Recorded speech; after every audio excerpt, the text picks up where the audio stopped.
நிற்கிற ப்ரூனோ கிட்ட. இங்கே பாருங்கள் வம்பிழுக்கிறத. என்னடா வீட்டுக்குள்ளே இருக்கிறேன் இவ்வளோ சவுண்டு கேட்குன்னு பார்த்தாச்சுன்னா இங்கே பாருங்கள். இப்போ கதவை திறந்தாச்சுன்னா 2 பேரும் அப்படியே பிரிஞ்சு போயிடுவாங்க. பாருங்க,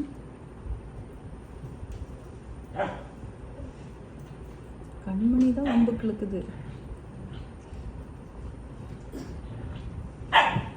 ப்ரூனோ பாவம் அமைதியாக இருக்கு.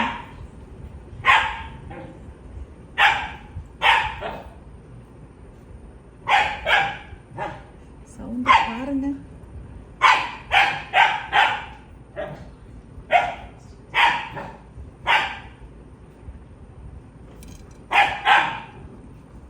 சத்தம் போடுது ஒரு கடிக்கு. இன்னைக்கு சேட்டையை பார்த்தீங்களா?